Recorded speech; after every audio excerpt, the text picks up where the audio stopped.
Patients with PTSD use a range of cognitive and behavioural coping strategies to manage their symptoms. Some of these strategies have the unintended consequence of maintaining PTSD symptoms or causing additional difficulties. This training video will focus on poor sleeping habits.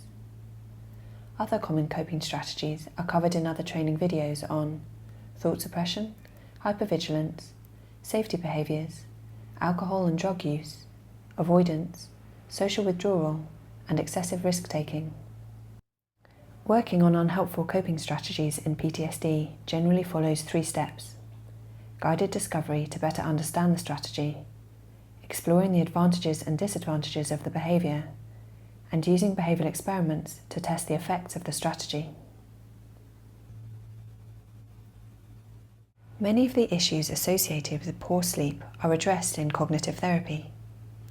Nightmares usually reduce when the trauma memory has been elaborated and updated.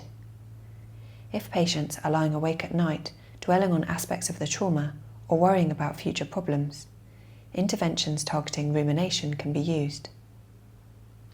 If there are particular trauma triggers associated with sleeping, such as darkness or being in a bed, these can be addressed using stimulus discrimination.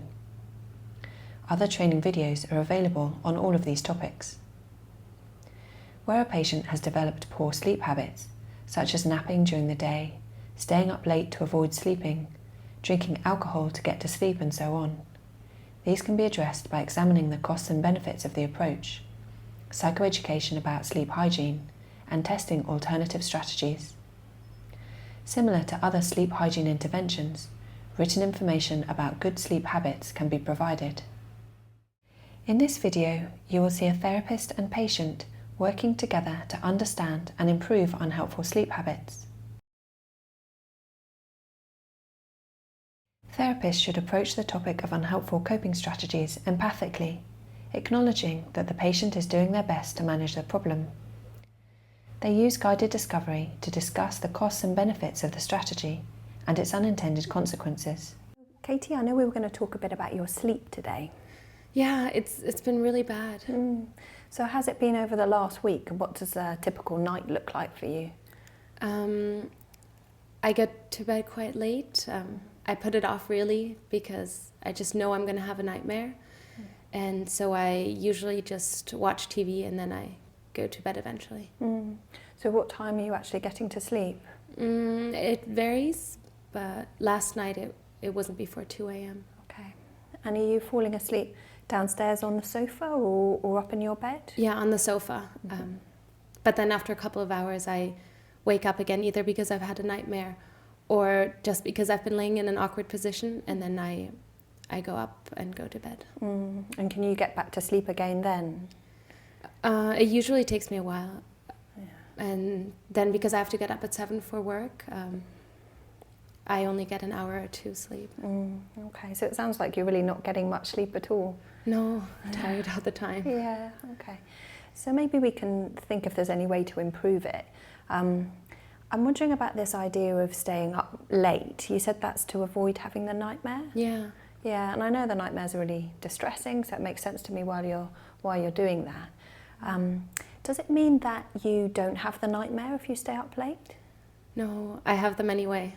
Right, okay. And does it help in any other ways when you stay up late? Not really. I'm not doing anything. I'm just watching TV. Okay. And are there any kind of negative consequences of it or any other effects? Well, since I have to get up for work, I'm tired during the day, just tired all the time. And my partner gets annoyed when I go to bed too late. The therapist and patient draw up a list of the advantages and disadvantages of the strategy. So do you want to summarise what we've got so far? Yeah, sure. So the advantages are, at least in the short term, that I put off having the nightmare. But in the long term, I have the nightmare anyway. Yeah. And then the costs are that I'm tired all the time, since I don't get enough sleep, and that affects my health and my work and just makes me irritable all the time. And then Sam doesn't like it, so we've had quite a few arguments about it. And also I keep on falling asleep on the couch, which is not good for my back. And I also have to get up again to go to bed. Okay. So what do you make of that list overall? Well, there's clearly more costs than benefits. And yeah, I guess I'm just worried that if I try to go to bed earlier, I won't be able to fall asleep. Well, maybe that's something that we can test out together. And I think we can talk a bit more about the nightmares as well, because I think there are some really important parts of treatment that will help with those.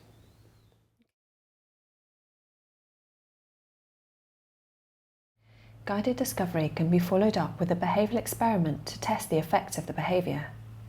One option is to practice alternating between using the strategy and dropping it to compare the outcome. If the patient is reluctant to drop the strategy, the therapist elicits their concerns and collaborates with the patient to design an experiment to test their specific beliefs. In some cases, it will be useful to provide the patient with relevant information to help them change their strategies. For example, if the patient is avoiding sleep, the therapist may give basic information about sleep hygiene as part of the intervention. The therapist reviews the outcome of the behavioural experiment with the patient.